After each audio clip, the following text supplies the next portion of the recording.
Hi everybody, today I want to talk about something that is very important, especially if you're still trying to find your own voice or if you are still trying to understand yourself as an artist. You do not have to be a full-time artist to make art. It's very obvious actually, but art does not have to be your profession in order for it to matter. There seems to be this strange idea that you can only make art if you officially call yourself an artist. But that kind of thinking belongs much more highly to technical professions where precision can literally become the difference between life and death, like medicine, engineering, aviation. Those are fields where technical mastery is absolutely essential. That's why those professions need to be verified, they need to be validated and technically approved in order for you to operate in those or similars, okay?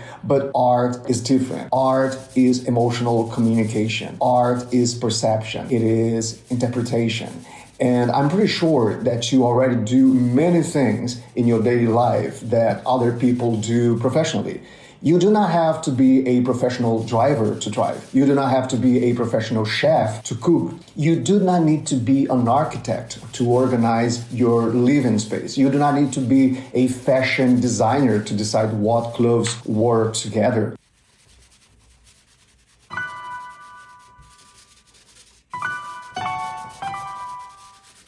Whatever you do in your day-to-day life, there is probably someone somewhere doing it professionally. And that doesn't stop you from doing it yourself. And regardless of whether you do these things out of necessity, convenience, or pure enjoyment, there is still a particular satisfaction that comes from making something happen with your own hands, something that existed because you made it exist. It could have been done by someone else, but that particular thing was done by you, and that matters. Even outside material things, for instance, people run marathons without being professional athletes. People garden without being botanists. People sing without being opera singers. And of course, technical knowledge helps. You become a better driver when you understand how a vehicle works. You become a better cook when you understand better the ingredients and techniques. You become a better runner when you understand both your body and also the dynamics of what you're going to perform. And yes, learning color theory, composition, anatomy, perspective, materials, and art history will absolutely help you become a stronger artist. I will never say that that's not important because they are. I'm just saying that you can start without mastering those, okay? So you have got to give yourself permission because making art, even if it's not your profession, even if it's still something that you do for whatever reason that is not commercial or professional or anything, it is still deeply valuable. And think of that, even when you're not consciously thinking like an artist, you are constantly applying artistic thinking throughout your day-to-day life. For instance, when you choose what to wear, you are thinking about color harmony, proportion, and presentation. When you arrange furniture inside a room, you are organizing balance, rhythm, space, light. When you choose flowers for a table, when you organize objects for a shelf, when you wrap a gift, when you prepare a meal, when you organize your wardrobe, when you decorate a garden, when you choose lighting for a room, you are making aesthetic decisions. You are constantly interacting with visual language. So whether you realize it or not, your internal artist is already active.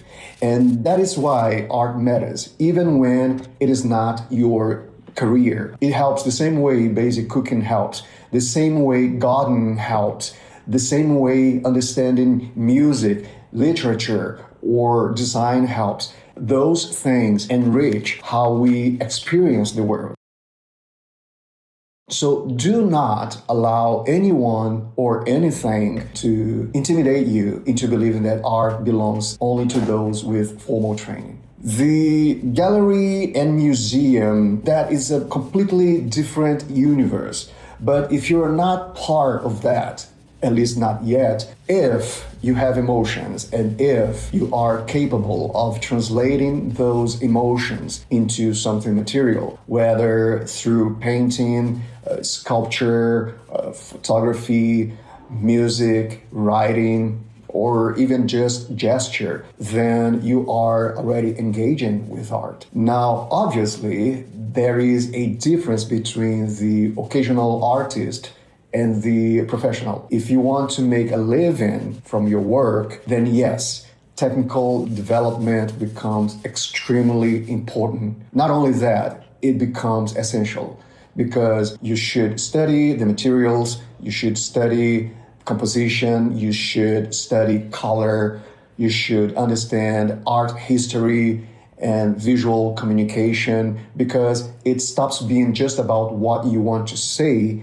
and starts being about how to make sure that others can hear you, can read your work. And so making sure that you can communicate, because it doesn't matter how much into your inner world you are. If you have anything to say and if you are putting that to the world, it's because you want that message to reach someone.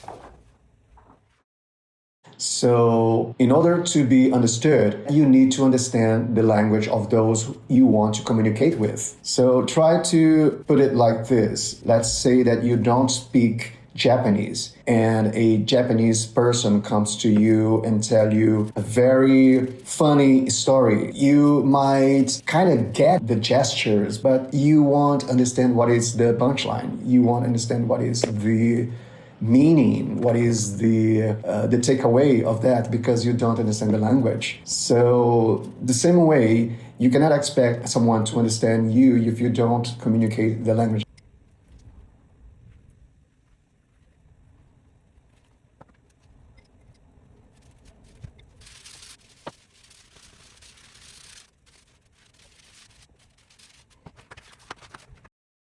And visual language, it's simple. You just translate feelings, intentions into something that is visually approachable, but there is more layers to that. Okay, that's why some pieces of art are memorable and others are just, pieces. So you need to understand the language of those you want to communicate with. However, even then, emotional understanding still matters more than technical perfection, because technically ability without emotional connection can only create impressive images, but not necessarily meaningful ones. And I think that the current situation with AI makes that very visible, because you can now generate images in seconds. Perfect lighting, perfect rendering, perfect anatomy. But most people do not develop attachment to those images because there is no emotional trajectory behind them. There is no human struggle. There is no vulnerability. There is no interpretation. In short, there is no creation. And as humans, we connect to humanity. And strangely enough, sometimes a painting that looks rough, distorted, and technically imperfect can feel far more alive because it communicates something that is undeniably human. So you, as a human, can relate to. So in the previous video, I talked a bit about criticism and the importance of honesty, and I genuinely appreciate all comments, the positive ones, the critical ones, and even the harsh ones. And if you check the comment section in my videos, you will see that I reply to nearly everybody, or at least react to the comment. But last week, a particular comment stood out because it touches directly on the purpose of this community. And honestly, I understand the point behind it, and I agree that learning structure, observation, drawing, value, color, all that is important. Artists like Raphael or John Singer Sargent mastered those fundamentals brilliantly. However, art history itself shows that visual language evolves constantly. Even Pablo Picasso began with highly academic classical painting before moving into abstraction and fragmentation. That shift did not happen because he lacked technical ability.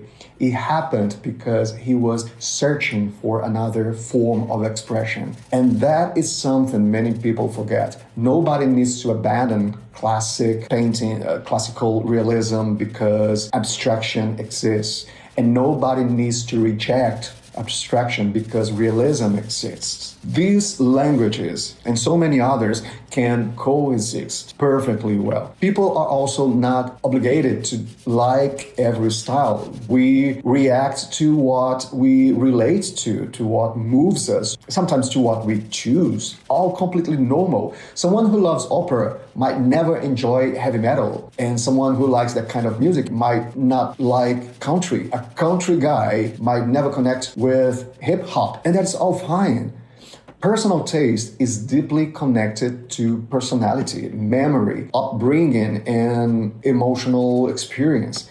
But there is a difference between preferring one artistic language and dismissing everything else as worthless. My role here is not to teach everyone to paint like Raphael, Sargent, Pollock, and most importantly, I'm not here to teach anyone to paint like me. Definitely not. My intention here is simply to encourage people to understand that whatever their internal voice sounds like, there is probably a visual language capable of expressing it. And I think it is a good thing that we live in a time where people are more free to explore those possibilities without needing permission, because there are already enough voices telling people not to try, not to begin, not to create, not to engage with what could possibly be the most valuable things to them. And honestly, most artists began badly, very badly. And you do not start, nobody does, as a great painter. The same way you do not begin as a great writer, driver, musician, athlete. You improve through repetition. You improve through practice. And there will be times where everything feels unresolved. And that's normal. What matters is continuing, because art trains something much deeper than technical ability. Art trains observation. It develops emotional awareness. It teaches problem solving. It teaches interpretation. So whenever you arrange shapes, colors, textures, light, and composition inside a space, you are learning how to think structurally. And those skills extend beyond painting. So no, I would never tell someone to stop making art simply because they are not good enough yet. Or worse, I will never tell someone to stop making art simply because I don't like their style. And personally, I'm not here pretending to be perfect. I know my limitations and I know them well. There are countless things I still need to improve, but I also know that I am capable of telling my story through my work. And honestly, for me, that alone is already enough reason for me to continue. So perhaps all of this can be reduced to something much simpler. The best art does not necessarily come from those with the most technical knowledge. The best art often comes from those with the strongest judgment, from those who can navigate uncertainty, ambiguity, limitation, and still arrive at something that feels honest, resolved, and alive. And to me, that is one of the real marks of a great artist, not perfection.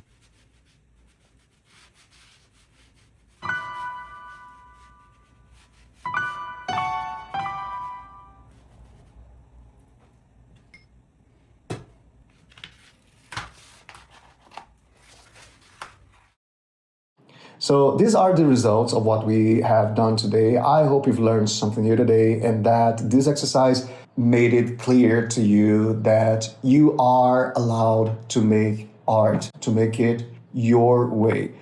Whether it becomes your profession or not, that is a complete separate conversation. Art, it's about communication, exploration, interpretation, and sometimes simply the human need to leave a trace behind. As always, keep on practicing and thank you for joining us.